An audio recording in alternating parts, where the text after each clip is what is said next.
do you watch the news, man? I do. Fuck, back where I come from, some fucking dude last night, killed a cop, stole his fucking cop car, drove around for 12 hours pulling people over and fucking executing them. What? All over the news. Which town? Nova Scotia. Holy shit. They started happening fucking, last night. He got pulled over and he fucking killed the cop and took his fucking car. Holy, that's crazy.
Alrighty. I'm gonna try to read slower this time. I rewatched part of my last video and I was mumbling a lot, so I'll try to read slower. I thought since it's so nice out today, I'd do this outside, get some sun rays soaked in. This is really like the first nice day we've had up here in Canada in a long time.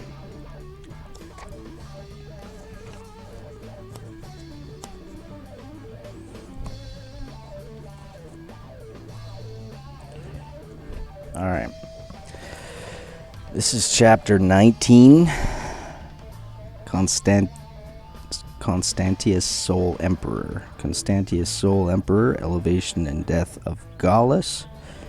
Danger and elevation of Julian. Sarmatian and Persian wars. Victory of Julian in Gaul.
Alright. The divided provinces of the empire were again united by the victory of Constantius. But as that feeble prince was destitute of personal merit, either in peace or war, as he feared his generals... Oh, I'm just going to test whether I can hear myself through video.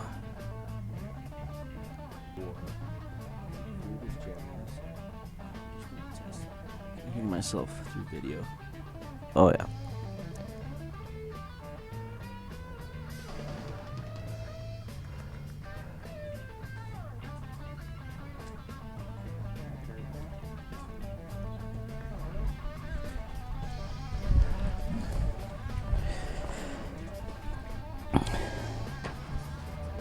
But as that feeble prince was destitute of personal merit, either in peace or war, as he feared his generals and distrusted his ministers, the triumph of his arms served only to establish the reign of the eunuchs over the Roman world. Yeah, so this is a point I know Edward Gibbon makes a lot throughout this book, is the decline and fall of the Roman Empire is a slow creep, cultural creep from the lavishness and femininity of the easterly world, where eunuchs were a lot more prevalent. Those unhappy beings, the ancient production of oriental jealousy and despotism, were introduced into Greece and Rome by the contagion of Asiatic luxury.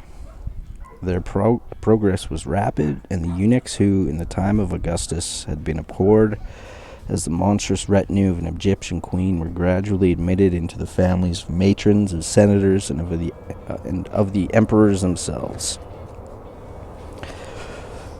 Restrained by the severe edicts of Domitian and Nerva, cherished by the pride of Diocletian, reduced to a humble station by the prudence of Constantine, they multiplied in the palaces of his degenerate sons, and insensibly acquired the knowledge and at length the direction of the secret counsels of Constantius. The aversion and contempt which mankind has so uniformly entertained for that imperfect species appears to have degraded their character, and to have rendered them almost as incapable as they were supposed to be of conceiving any generous sentiment or of performing any worthy action. But the eunuchs were skilled in the arts of flattery and intrigue, and they alternately governed the mind of Constantius by his fears, his indolence, and his vanity.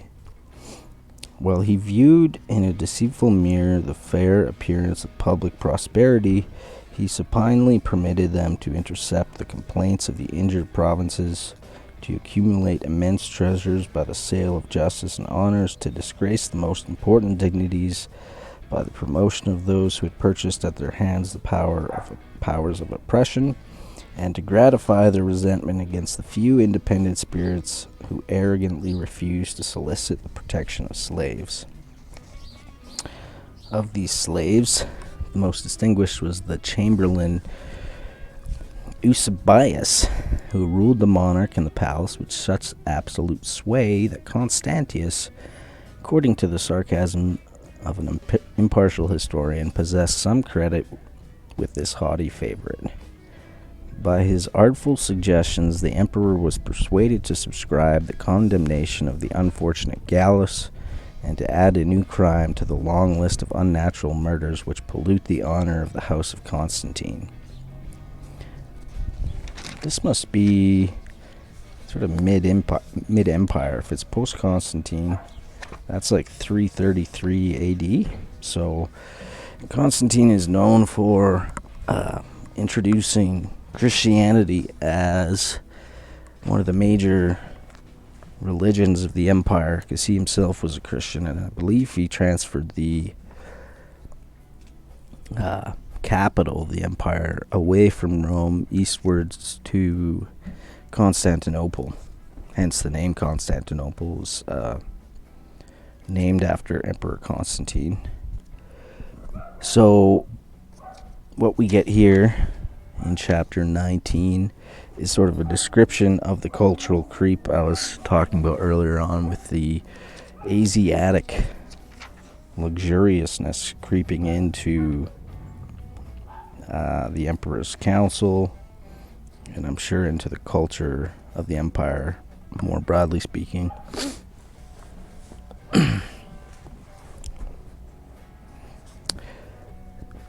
When the two nephews of Constantine, Gallus and Julian, were saved from the fury of the soldiers, the former was about 12 and the latter about 6 years of age. And as the eldest was thought to be of a sickly constitution, they obtained with less difficulty a precarious and dependent life from the affected pity of Constantius, who was sensible that the execution of these helpless orphans would have been esteemed by all mankind as an act of the most deliberate cruelty.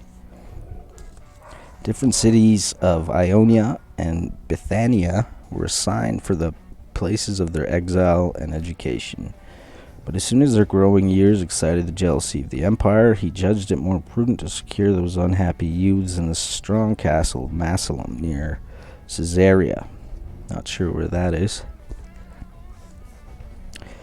The treatment which they experienced during a 6 years' confinement was partly such as they could hope for from a careful guardian, and partly such as they might dread from a suspicious tyrant.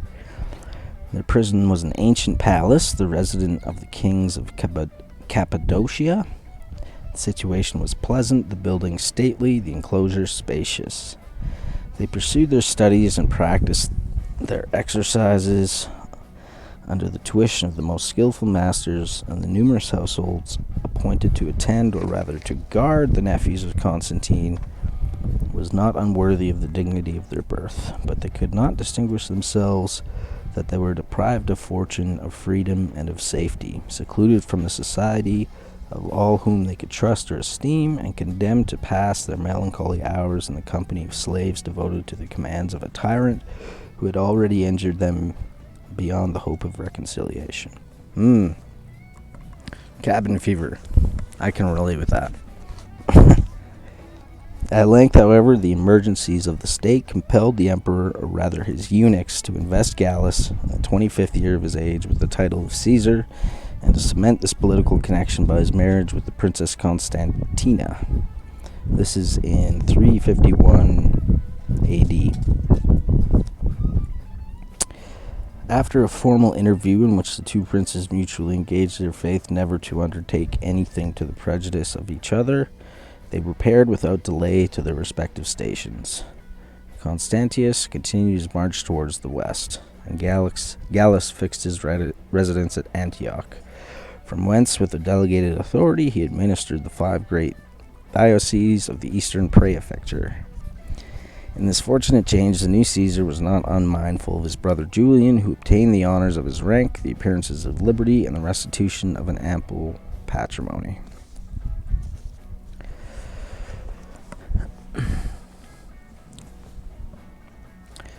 The writers of the most indulgent to the memory of Gallus and even Julian himself, though he wished to cast a veil over the frailties of his brother, are obliged to confess that the Caesar was incapable of reigning. Transported from a prison to a throne, he possessed neither genius nor application, nor docility to compensate for the want of knowledge and experience. This is Gallus. A temper naturally morose and violent, instead of being corrected, was sourced by solitude and adversity. The remembrance of what he had endured disposed him to retaliation rather than to sympathy, and the ungoverned sallies of his rage were often fatal to those who approached his person or were subject to his power. Constantina, his wife, is described not as a woman but as one of the infernal furies tormented with an insatiate thirst of human blood. Instead of employing her influence to insinuate the mild counsels of prudence and humanity, she exasperated the fierce passions of her husband, as she retained the vanity, though she had renounced the gentleness, of her sex. A pearl necklace was esteemed an equivalent price for the murder of an innocent and virtuous nobleman. The cruelty of Gallus was sometimes displayed in the undissembled violence of popular and military executions, and was sometimes disguised by the abuse of law and the forms of judicial proceedings.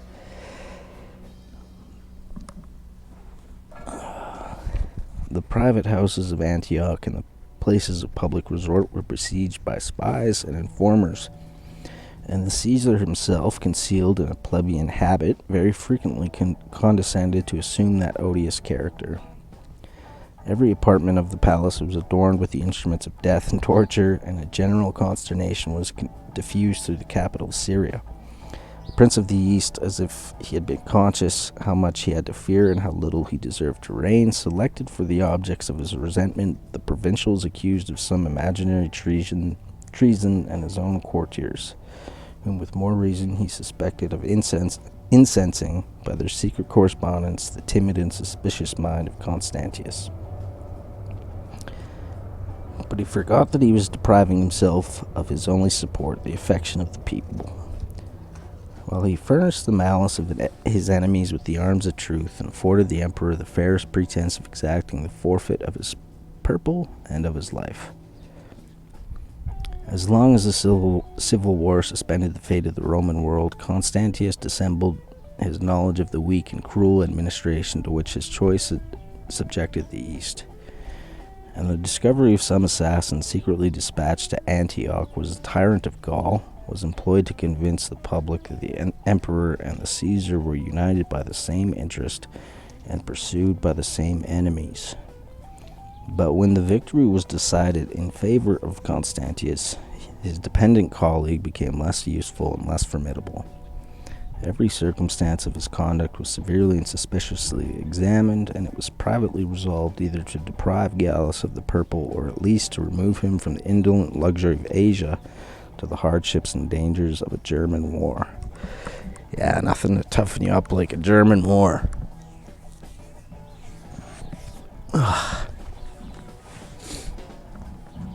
One second.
So again, we're at 354 AD in the reign of Constantius. I don't know if he was the son of Constantine, but he's one of his descendants. So Constantine is known for bringing Christianity to the empire, moving the capital from Rome eastward to modern-day Constantinople, or Istanbul, formerly known as Constantinople. And Constantius is nothing like his Christian father. Neither are Constantine's nephews, Gallus and Julian, who were kept hidden away for most of their early life, which bred a lot of resentment. So here we are. Constantius sends ministers to summon Gallus. Gallus, with the encouragement of his wife Constantina, causes, or at least appears to allow, the ministers to be killed by the people of Antioch. After such a deed, whatever might have been the design of Gallus, it was only in a field of battle that he could assert his innocence with any hope of success. But the mind of that prince was formed of an equal mixture of violence and weakness. Instead of assuming the title of Augustus, instead of employing in its defense the troops and treasures of the East, he suffered himself to be deceived by the affected tranquility of Constantius, who, leaving him the vain pageantry of a court, imperceptibly recalled the veteran legions from the provinces of Asia. But as it still appeared dangerous to arrest Gallus in his capital, the slow and safer arts of dissimulation were practiced with success. The frequent and pressing epistles of Constantius were filled with professions of confidence and friendship, exhorting the Caesar to discharge the duties of his high station, to relieve his colleague from part of the public cares, and to assist the West by his presence, his counsels, and his arms. After so many reciprocal injuries, Gallus had reason to fear and to distrust, but he had neglected the opportunities of flight and of resistance. He was seduced by the flattering assurances of the tribune Scudillo, who, under the semblance of a rough soldier, disguised the most artful insinuation, and he depended on the credit of his wife Constantina till the unseasonable death of that princess completed the ruin in which he had been involved by her impetuous passions.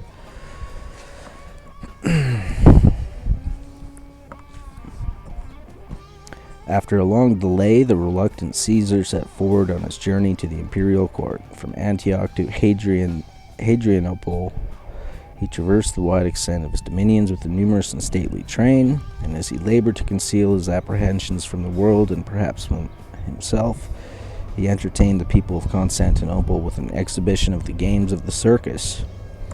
The progress of the journey might, however, have warned him of the impending danger. In all the principal cities he was met by ministers of confidence, commissioned to seize the offices of government, to observe his motions, and to prevent the hasty sallies of his despair. So he's being greeted as he moves northwestward to Germany by the officials in each principality or each city with caution. So they're keeping their wraps on him. The persons dispatched to secure the provinces which he left behind passed him with cold salutations or affected disdain. So they were happy to get out of his court. And the troops whose station lay along the public road were studiously removed on his approach, lest they might be tempted to offer their swords for the service of a civil war. After Gallus had been permitted to repose himself a few days at Hadrianople, I don't know where that is. I'm assuming maybe somewhere in modern day Greece, modern day Croatia, I don't know.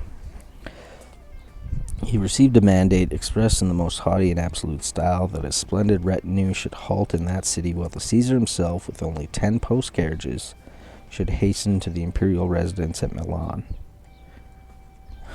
Okay, so I head on alone with only 10 carriages with you. In this rapid journey, the profound respect which was due to the brother and colleagues of Constantius was insensibly changed into rude familiarity. And Gallus, who discovered in the countenances of his attendants that they already considered themselves as his guards, and might soon be employed as his executioners, began to accuse his fatal rashness and to recollect with terror and remorse the conduct of which he had provoked his fate. Dissimulation, which had hitherto been preserved, was laid aside at Pitovio in Pannonia. He was conducted to a palace in the suburbs where the General Barbatio, with a select band of soldiers who could neither be moved by pity nor corrupted by rewards, expected the arrival of his illustrious victim. In the close of the evening, he was arrested, ignominiously stripped of the signs of Caesar, and hurried away to Pola in Istria, a sequestered prison which had been so recently polluted with royal blood. The horror which he felt was soon increased by the appearance of his implacable enemy, the eunuch Eusebius, who, with the assistance of a notary and a tribune, proceeded to interrogate him concerning the administration of the East. Caesar sank under the weight of shame and guilt, confessed all the criminal actions and all the treasonable designs with he was charged, and by imputing them to the advice of his wife, exasperated the indignation of Constantius, who reviewed with partial prejudice the minutes of the examination. The emperor was easily convinced that his own safety was incompatible with the life of his cousin. The sentence of death was signed, dispatched, and executed, and the nephew of Constantine, with his hands tied behind his back, was beheaded in prison like the vilest malefactor. This is in December of the year 354 AD. Well, that's what happens when you coop a kid up his whole life and then plop him on the throne. No life experience.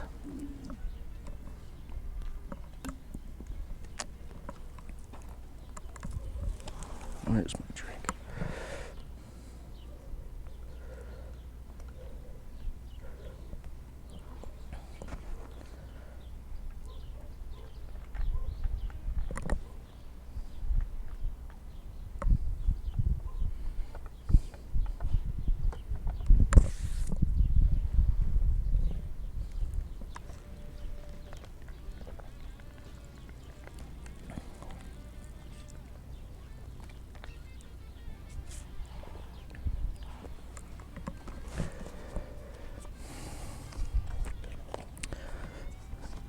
Bye-bye, Gallus.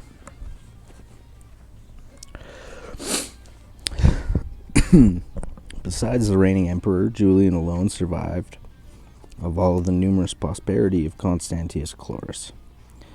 The misfortune of his royal birth involved him in the disgrace of Gallus. From his retirement in the happy country of Ionia, he was conveyed under a strong guard to the court of Milan, where he languished above 7 months in the continual apprehension of suffering the same ignominious death which was daily inflicted almost before his eyes on the friends and adherents of his persecuted family.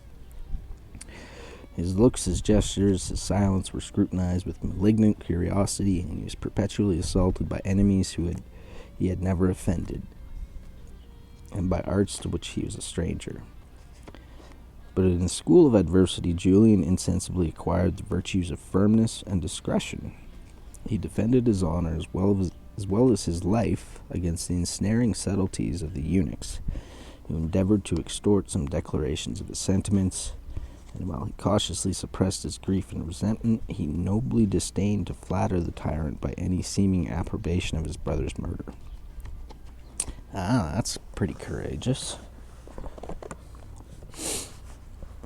Julian was most devoutly ascribes his miraculous deliverance to the protection of the gods, who had exempted his innocence from the sentence of destruction pronounced by their justice against the impious house of Constantine. Okay, so here is Julian is reactionary. He doesn't like the newly found Christianity, I'm sure, and holding himself up to be a symbol of the former Roman gods, like Jupiter, for example.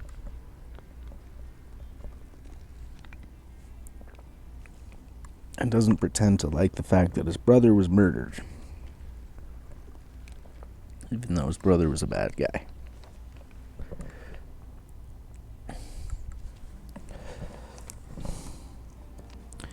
As the most effectual instrument of their providence, he gratefully acknowledges the steady and generous friendships of the Empress Eusebia, a woman of beauty and merit who, by the ascendant which she had gained over the mind of her husband, counterbalanced in some measure the powerful conspiracy of the eunuchs. By the intercession of his patroness, Julian was admitted into the imperial presence. He pleaded his cause with a decent freedom. He was heard with favor, and notwithstanding the efforts of his enemies, who urged the danger of sparing an avenger of the blood of Gallus, the milder sentiment of Eusebia prevailed in the council. But the effects of a second interview were dreaded by the eunuchs, and Julian was advised to withdraw for a while into the neighborhood of Milan, till the emperor thought proper to assign the city of Athens for the place of his honorable exile. Dangerous. You gotta send him to an island, man. As he had discovered from his earliest youth a propensity, or rather passion, for the language, the manners, the learning, and the religions of the Greeks, he obeyed with pleasure an order so agreeable to his wishes. Far from the tumult and arms and treachery of courts, he spent 6 months under the groves of the academy in a free intercourse with the philosophers of the age, who studied to cultivate the genius, to encourage the vanity, and to inflame the devotion of their royal people. So he gets a good sabbatical to go learn with the Greeks in Athens. I wonder if Plato's academy was still up and running at that time. This would be 600 or 700 years after Plato. Their labors were not unsuccessful, and Julian inviolably preserved for Athens that tender regard which seldom fails to arise in a liberal mind from the recollection of the place where it is discovered and exercised its growing powers. The gentleness and affability of manners which his temper suggested and the situation imposed insensibly engaged the affections of the strangers as well as citizens with whom he conversed. Some of his fellow students might perhaps examine his behavior with an eye of prejudice and aversion, but Julian established in the schools of Athens a general prepossession in favor of his virtues and talents, which was soon diffused over the Roman world. Cool.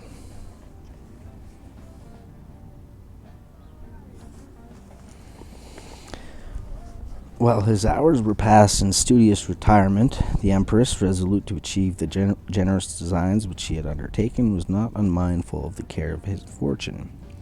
The death of the late Caesar, being Gallus, had left Constantius invested with the sole command and oppressed by the accumulated weight of a mighty empire. Before the wounds of civil discord could be healed, the provinces of Gaul, or modern-day France, were overwhelmed by a deluge of barbarians. The Sarmatians no longer respected the barrier of the Danube. Yeah, so that's really the front line throughout a lot of the empires, the Danube moving through Germany. Sometimes the Romans would cross north, sometimes the barbarians would invade south. It sounds like this particular moment, the Sarmatians were pushing south. The impunity of Rapine had increased the boldness and numbers of the wild Isaurians. Those robbers descended from their craggy mountains to ravage the adjacent country, and had even presumed, though without success, to besiege the important city of Seleucia, which was defended by a garrison of 3 Roman legions. I wonder what that modern city is, where that would be. It'd be Triev, Nancy, Metz, I don't know, somewhere in that area, which was defended by a garrison of 3 Roman legions. Above all, the Persian monarch, elevated by victory, again threatened the peace of Asia. So you've got a more established empire on the east also threatening Rome's borders. And the presence of the emperor was indispensably required both in the west and in the east. For the first time, Constantius sincerely acknowledged that his single strength was unequal to such an extensive care and of dominion, insensible to the voice of flattery, which assured him that his all-powerful virtue and celestial fortune would still continue to triumph over every obstacle, he listened with complacency to the advice of Eusebia, who was a eunuch, which gratified his indolence without offending his suspicious pride. As she perceived that the remembrance of Gallus dwelt on the emperor's mind, she artfully turned his attention to the opposite characters of the two brothers, which from their infancy had been compared to those of Domitian and Titus. She accustomed her husband to consider Julian as the youth of a mild, unambitious disposition, whose allegiance and gratitude might be secured by the gift of the purple, and who was qualified to fill with honor a subordinate station without aspiring to dispute the commands or to shade the glories of his sovereign and benefactor. After an obstinate though secret struggle, the opposition of the favorite eunuch submitted to the ascendancy of the empress. It was resolved that Julian, after celebrating his nuptials with Helena, sister of Constantius, should be appointed with the title of Caesar to reign over the country beyond the Alps. So at the time of Augustus, they sort of split power between Caesar, which is like a modern day prime minister, and the Augustus, who's the head honcho or modern day president. But this can create issues, particularly if they're from different political backgrounds.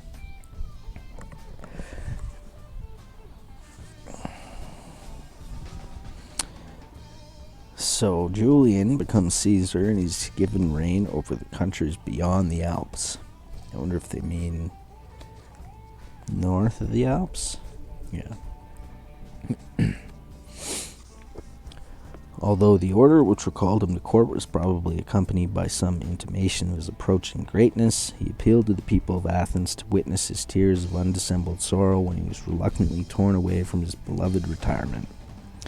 He trembled for his life, for his fame, and even for his virtue, and his sole confidence was derived from the persuasion that Minerva inspired all his actions and that he was protected by an invisible guard of angels, and for that purpose she had borrowed from the sun and moon.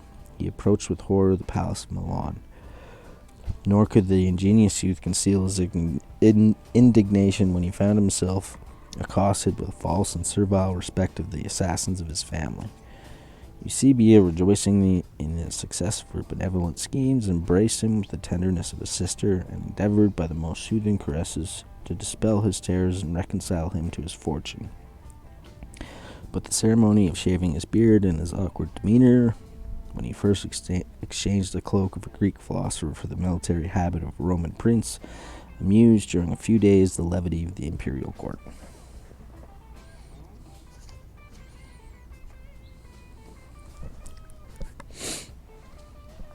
Well, first glance seems like a better transition than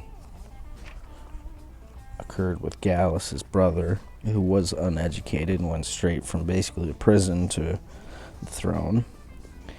Here we have a milder temperament in Julian, and now educated in the Greek schools, and with an affinity for Greek religion. Is Minerva Greek? I believe it is. Taking up the title of Caesar north of the Alps. The emperors of the age of Constantine no longer deigned to consult with the Senate in the choice of a colleague, but they were anxious that their nomination should be ratified by the consent of the army. Yeah, this goes back to my previous video when you start seeing the dissolution of the Republic, how the Senate would basically go along with anything the Augustus wanted, but there was a semblance of democracy to it. Now that convention seems to be thrown to the wind. They no longer deign to consult with the Senate.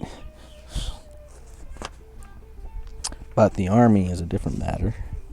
That's where the real power lies.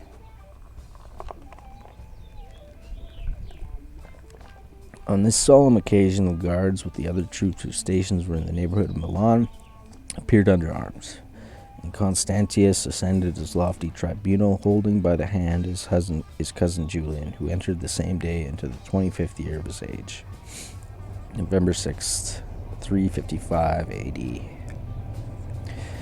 In a studied speech, conceived and delivered with dignity, the emperor represented the various dangers which threatened the prosperity of the republic, the necessity of naming a Caesar for the administration of the West, and his own intention, that was agreeable to their wishes, of rewarding with the honors of the purple the promising virtues of the nephew of Constantine, being Julian.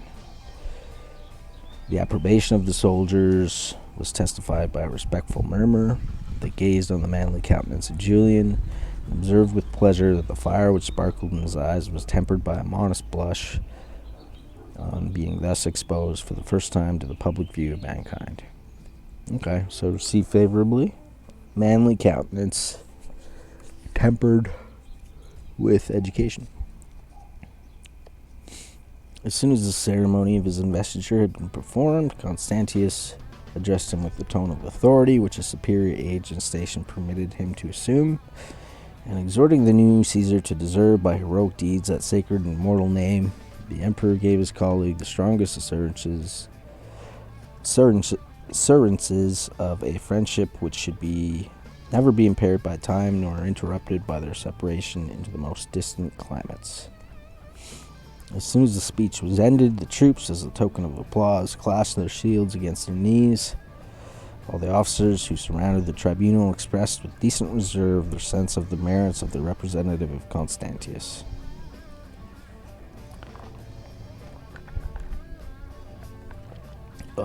Gibbon's so good at this. Like, he could have just said, oh, the army approved of the appointment. But no, he gives you this visual of the army standing there in droves or a big crowd and has them tapping their shields against their knees, and gives you this cinematic kind of picture of how it went down. That's why this book's so fun to read.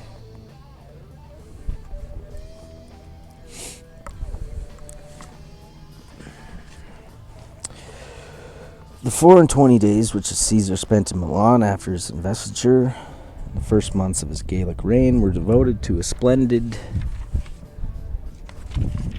Can he still see me?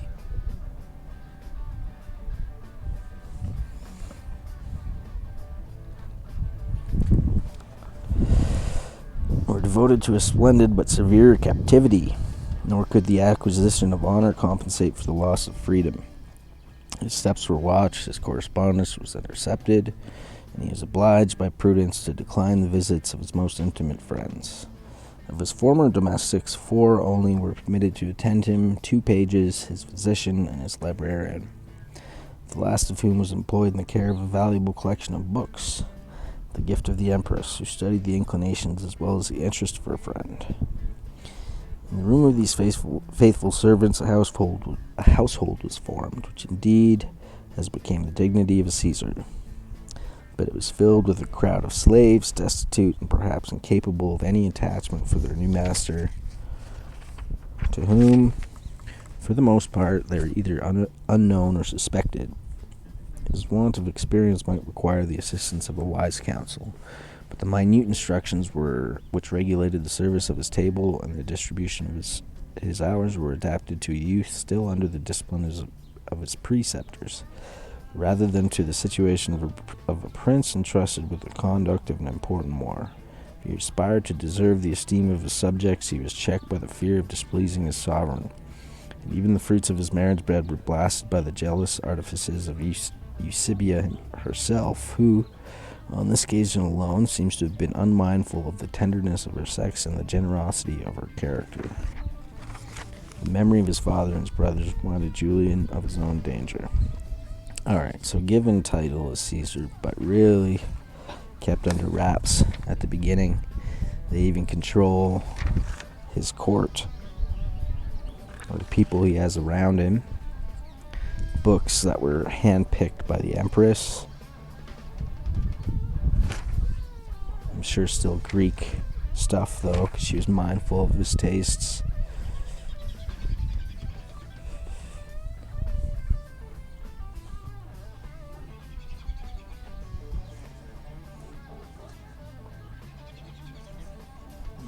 protection of the Rhaetian frontier and persecution of the Catholic Church detained Constantius in Italy above 18 months after the departure of Julian. Before the emperor returned into the east, he indulged his pride and curiosity in a visit to the ancient capital, being Rome. This is April 357 AD. He proceeded from Milan to Rome along the Aemilian and Flaminian ways.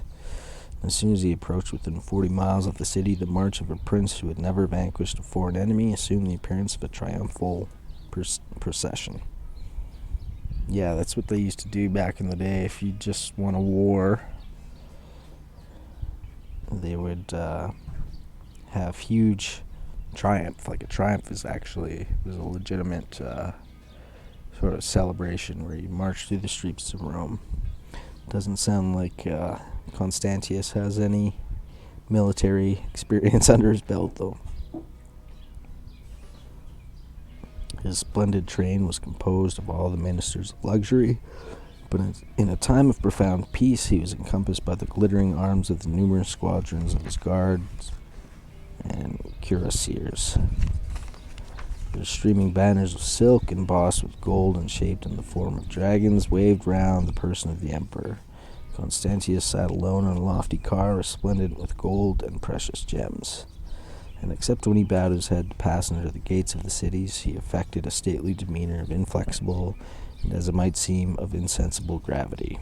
The severe discipline of the Persian youth had been introduced by the eunuchs into the imperial palace, and such were the habits of patience which they had inculcated that during a slow and sultry march he was never seen to move his hand towards his face or to turn his eyes either to the right or the left. He was received by the magistrates and Senate of Rome, and the emperor surveyed with attention the civil honors of the republic and the consular images of the noble families. The streets were lined with an innumerable multitude. The repeated acclamations expressed the joy at beholding, after an absence of 32 years, the sacred person of their sovereign. Constantius himself expressed with some pleasantry his affected surprise that the human race should thus suddenly be collected on the same spot. The son of Constantine was lodged in the ancient palace of Augustus. He presided in the Senate, harangued the people from the tribunal which Cicero had often ascended, insisted with unusual courtesy at the games of the circus, and accepted the crowns of gold as well as the panegyrics which had been prepared for the ceremony by the deputies of the principal cities. His short visit of 30 days was employed in viewing the monuments of art and power which were scattered over the 7 hills of the interjacent valleys. He admired the awful majesty of the capital, the vast extent of the baths of Caracalla and Diocletian, the severe simplicity of the Pantheon, and the massy greatness of the amphitheater of Titus, the elegant architecture of the theater of Pompey, and the temple of Peace, and above all the stately structure of the Forum and the column of Trajan. Acknowledging that the voice of fame, so prone to invent and to magnify, had made an inadequate report of the metropolis of the world. A traveler who had contemplated the ruins of ancient Rome may conceive some imperfect idea of the sentiments which they must have inspired when they reared their heads in the splendor of unsullied beauty. Cool.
Oh, this is awesome. It has been so long since we had a nice day. It's a long winter.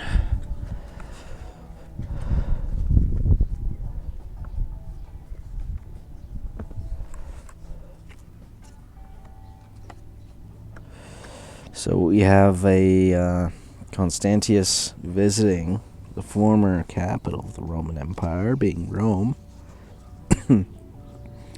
for 30 days and visiting all the sites and being very impressed.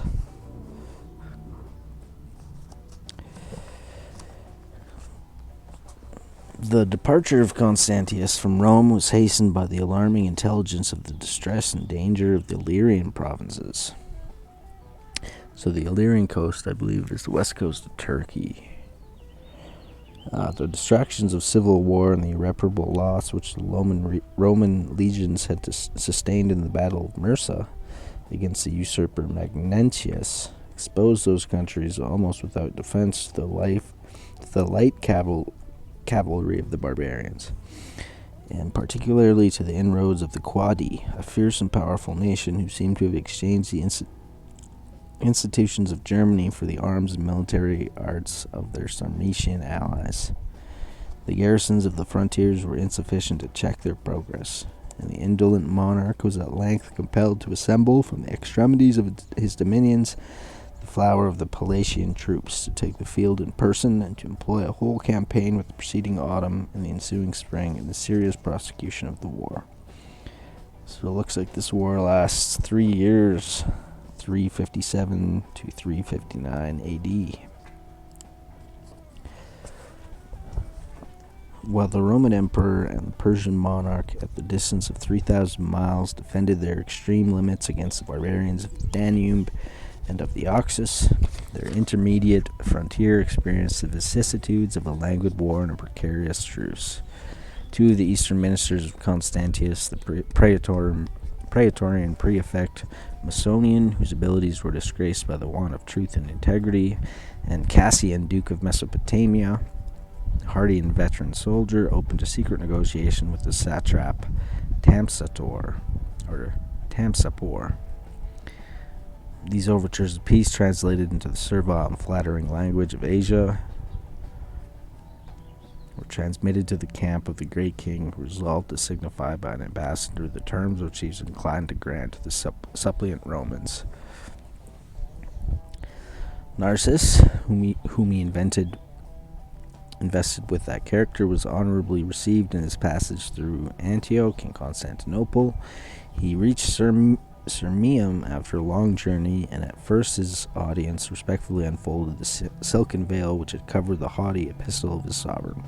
Sapor, king of kings and brother of the sun and moon, which were the lofty titles affected by oriental vanity, expressed his satisfaction that his brother Constantius Caesar had been taught wisdom by adversity. As the lawful successor of Darius Hystaspes, Sapor asserted that the river Strymon in Macedonia was the true and ancient boundary of his empire, declaring, however, that as an evidence of his moderation he would content himself with the provinces of Armenia and Mesopotamia. So, modern-day Iraq and modern-day Armenia, which had been fraudulently extorted from his ancestors. He alleged that without the restitution of these disputed countries, it was impossible to establish any treaty on a solid and permanent basis. And he arrogantly threatened that if his ambassador returned in vain, he was prepared to take the field in the spring and supported the justice of his cause by the strength of invisible arms. So, you've got threats on the eastern boundaries of the empire. Narses, who was endowed with the most polite and amiable manners, endeavored, as far as was consistent with his duty, to soften the harshness of the message. Both the style and substance were materially weighted in the imperial council, and he was dismissed with the following answer. Quote, Constantius has a right to disclaim the officiousness of his ministers who had acted without any specific orders from the throne. He was not, however, averse to an equal and honorable treaty, but it was highly indecent as well as absurd to propose to the sole and victorious emperor of the Roman world the same conditions of peace which he had indignantly rejected at the time when his power was contracted within the narrow limits of the East. The chance of arms was uncertain, and Sapor could recollect that if the Romans had sometimes been vanquished in battle, they had almost always been successful in the event of the war. So he's rebuked. Sapor is rebuked in his claims to portions of the Roman Empire, and you see Constantius invoking the glory of former Rome in such a rebuke. Let's see if it works. And you also have a demonstration here of the limits of communication in an age where leaders were communicating through letters. You've got issues with translation.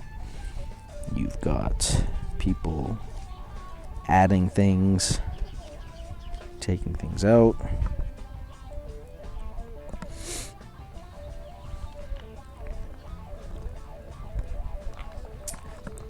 A few days after the departure of Narses, 3 ambassadors were sent to the court of Sapor, who was already returned from the Scythian expedition to his ordinary residence in Ctesiphon.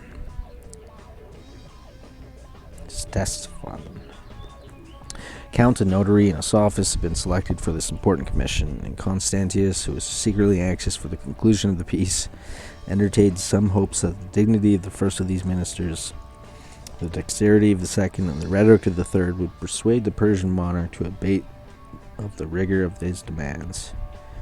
But the progress of the negotiation was opposed and defeated by the hostile arts of Antonius, a Roman subject of Syria who had fled from oppression and was admitted into the councils of Sapor, and even to the royal table where, according to the custom of the Persians, the most important business was frequently discussed. The dexterous fugitive promoted his interest by the same conduct which gratified his revenge. He incessantly urged the ambitions of his new master to embrace the favorable opportunity. When the bravest of the Palatian troops were employed with the emperor in a distant war on the Danube, he pressed Sapor to invade the exhausted and defenseless provinces of the east with the numerous armies of Persia, now fortified by the alliance and accession of the fiercest barbarians. The ambassadors of Rome retired without success, and a second embassy of a still more honorable rank was detained in strict confinement and threatened either with death or exile. Okay, so you've got an insider in the ear of Sapor saying they've got a war up on the Danube. They can't handle an invasion. Plus we have the barbarians as our allies. Now's the time to attack. Second embassy that followed up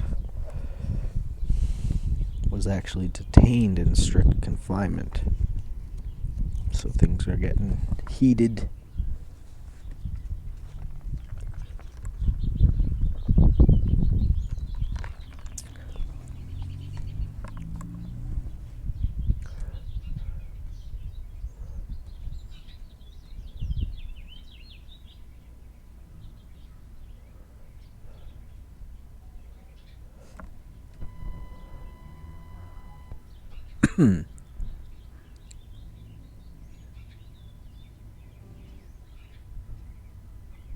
Just to change my music. Whatever is about to happen? Find out after this break.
Okay, so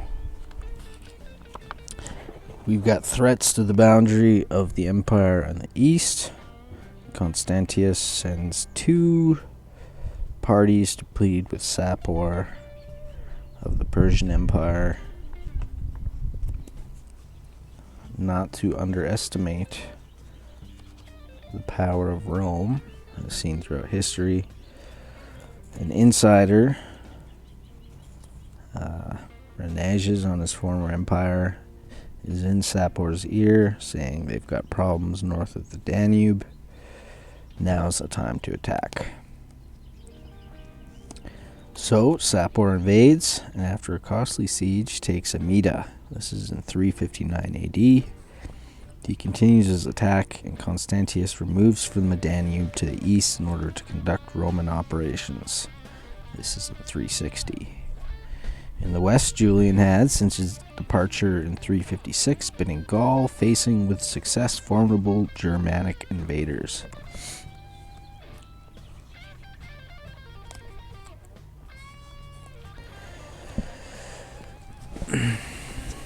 In the blind fury of civil discord, Constantius had abandoned to the barbarians of Germany the countries of Gaul, which still acknowledged the authority of his rival. So France. A numerous swarm of Franks and Alemanni were invited to cross the Rhine by presents and promises, the hopes of spoil, and by a perpetual grant of all the territories which they should be able to subdue. But the emperor, who for a temporary service had thus imprudently provoked the rapacious spirit of the barbarians, soon discovered and lamented the difficulty of dismissing these formidable allies after they had tasted the richness of the Roman soil. Regardless of the nice distinction of loyalty and rebellion, these undisciplined robbers treated as their natural enemies all the subjects of the empire who possessed any property which they were desirous of acquiring. 45 flourishing cities, besides a far greater number of towns and villages, were pillaged and for the most part reduced to ashes.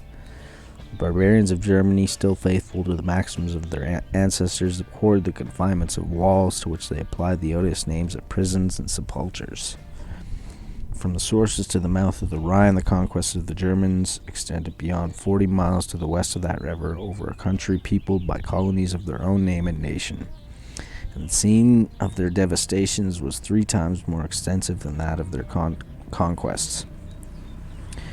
At a still greater distance, the open towns of Gaul were deserted, and the inhabitants of the fortified cities, who trusted to their strength and vigilance, were obliged to content themselves with such supplies of corn as they could raise on the vacant land within the enclosure of their walls.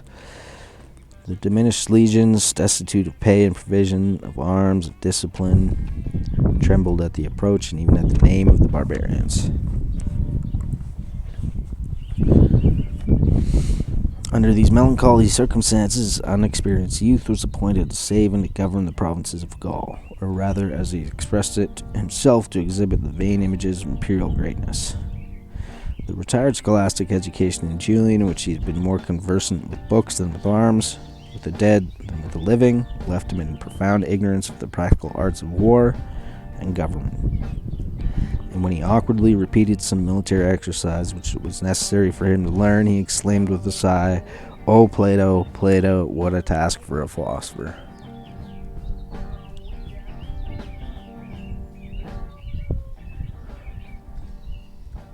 So this is his first big test. We'll see how it goes. Yet even the speculative philosophy, which men of business are too apt to despise, had filled the mind of Julian with the noblest precepts and the most shining examples, had animated him with the love of virtue, the desire of fame, and the contempt of death.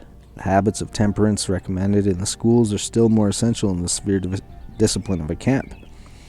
The simple wants of nature regulated the measure of his food and sleep. Rejecting with disdain the delicacies provided for his table, he satisfied his appetite with the coarse and common fare which was allotted to the meanest soldiers. Yeah, who does that remind me of? Marcus Aurelius? Lived like that, led like that, slept on concrete floors, and ate basic bread and meat, whatever they ate back then. So, see Gibbon here, taking some of the good attributes of Platonic philosophy and showing how they might be put to good use in an army setting. During the rigor of a Gallic winter, he never suffered a fire in his bedchamber, and after a short and interrupted slumber, he frequently rose in the middle of the night from a carpet spread on the floor to dispatch any urgent business, to visit his rounds, or to steal a few moments for the prosecution of his favorite studies.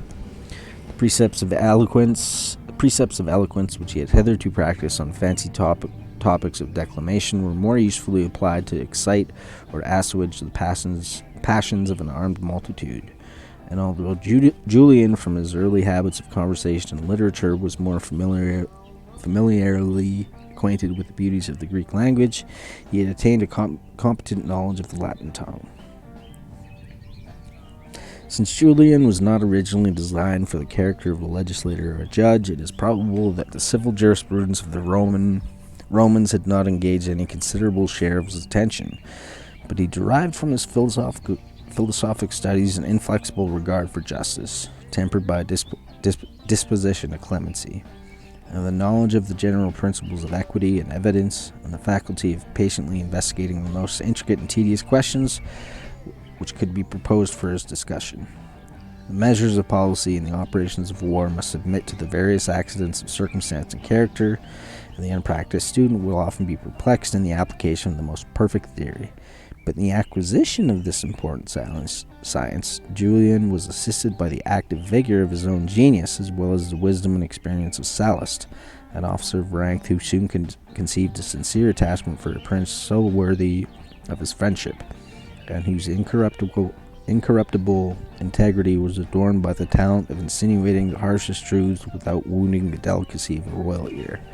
Cool. So Gibbon is painting a picture of a student moving from the world of thought to the world of action, which is a little Platonic in itself, like the allegory of the caves sort of situation where he's climbing up the cave into the real world after pondering some more metaphysical questions.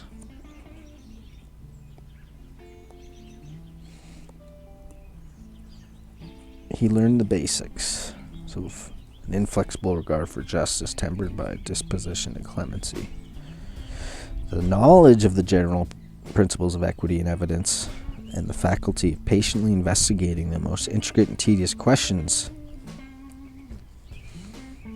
And then he has an experienced officer at his side, Sallust, working in coordination with him.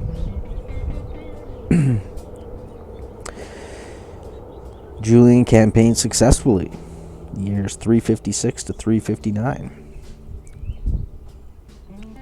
As soon as the valor and conduct of Julian had secured an interval of peace, he applied himself to a work more congenial to his humane and philosophic temper. The cities of Gaul, which had suffered from the inroads of the barbarians, he diligently repaired, and 7 important posts between Metz and the mouth of the Rhine are particularly mentioned as having been rebuilt and fortified by the order of Julian. The vanquished Germans had submitted to the just but humiliating condition of preparing and conveying the necessary materials. The active zeal of Julian urged the prosecution of the work, and such was the spirit which he had diffused among the troops that the auxiliaries themselves, waiving their exemption from any duties of fatigue, attended in the most servile labors with the diligence of the Roman soldiers. Okay, so not only getting the soldiers under rack, the ones loyal to the empire, but also gaining traction again with the auxiliaries, or the Germans, who would formally help out the empire if it was in their best interest. It was incumbent on the Caesar to provide for the subsistence as well for the safety of the inhabitants and of the garrisons. The desertion of the former and the mutiny of the latter must have been the fatal and inevitable consequence of famine. Tillage of the provinces of Gaul had been interrupted by the calamities of war, but the scanty harvests of the continent were supplied by his paternal care from the plenty of the adjacent lands. Alright, so showing political savviness as well. terms of economics. The arms of Julian had restored a free and secure navigation, which Constantius had offered to purchase at the expense of his dignity, and of a tributary present of 2,000 pounds of silver, I'm sure distributed amongst the army. The emperor parsimoniously refused to his soldiers the sums which he granted with the lavish and trembling hand to the barbarians. Okay, so they actually went to the auxiliaries. The dexterity as well as the firmness of Julian was put to severe trial when he took the field with a discontented army, which had already served 2 campaigns without receiving any regular pay or any extraordinary donative. A tender regard for the peace and happiness of his subjects was the ruling principle which directed or seemed to direct the administration of Julian. He devoted the leisure of his winter quarters to the offices of civil government and affected to assume, with more pleasure, the character of a magistrate than that of a general. Before he took the field, he devolved on the provincial governors most of the public and private causes which he had been referred to his tribunal, but on his return he carefully revised the proceedings, mitigated the rigor of the law, and pronounced a second judgment on the judges themselves. Superior to the last temptation of virtuous minds, an indiscreet and intemperate zeal for justice, he restrained with calmness and dignity the warmth of an advocate who prosecuted for extortion the president of the Narbonnese province. "Who will ever be found guilty?" exclaimed the vehement Delphidius, "if it be enough to deny?" "And who," replied Julian, "will ever be innocent if it be sufficient to affirm?" In the general administration of peace and war, the interest of the sovereign is commonly the same as that of his people. But Constantius would have thought himself deeply injured if the virtues of Julian had defrauded him of any part of the tribute which he extorted from an oppressed and exhausted country. The prince who was invested with the ensigns of royalty might sometimes presume to correct the rapacious insolence of his inferior agents, to expose their corrupt arts, and to introduce an equal and easier mode of collection. But the management of the finances was more safely entrusted to Florentius, praetor and prefect of Gaul, an effeminate tyrant incapable of pity or remorse, and the haughty minister complained of the most decent gentle opposition, while Julian himself was rather inclined to censure the weakness of his own behavior. The precarious and dependent situation of Julian displayed his virtues and concealed his defects. The young hero who supported in Gaul the throne of Constantius was not permitted to reform the vices of government, but he had courage to alleviate or to pity the distress of the people. Unless he had been able to revive the martial spirit of the Romans or to introduce the arts of industry and refinement among their savage enemies, he could not entertain any rational hopes of securing the public tranquility, either by the peace or conquest of Germany. Yet the victories of Julian suspended for a short time the inroads of the barbarians and delayed the ruins of the Western Empire. Yeah. So you've got this depiction of Julian wanting to do the right thing with respect to settling things down in the West, but being unable to do so, partly through the help of Constantius's praetorian prefect of Gaul, Florentius. But you see Gibbon creating a narrative of Julian being constrained but doing the best he could. Because I'm sure a lot of resources were needed for the East. Anyway, that's the end of chapter 19, so I'll probably end it here. Next chapter is chapter 20, Conversion of Constantine. Okay, so this is the Constantine. This is the portion of the book we're in. That's awesome. So here, I guess the next chapter, we're going to see Christianity starting to take hold as an official religion in the empire. We'll see how he writes about that vis-a-vis sort of the Eastern luxuriousness of the eunuchs. Whether Gibbon sees this as something that strengthens the empire temporarily or as something that's part and parcel of its inevitable decline later on. I imagine the former, because this book was pretty controversial when it came out, because it had some qualified opinions of the role Christianity played, at least with respect to the Romans. And he's writing in the 18th century, sort of the time of the Enlightenment, where the power of the church is being questioned. You've got the French Revolution on the horizon. So yeah, interesting to see that. Anyway, thanks for watching, guys.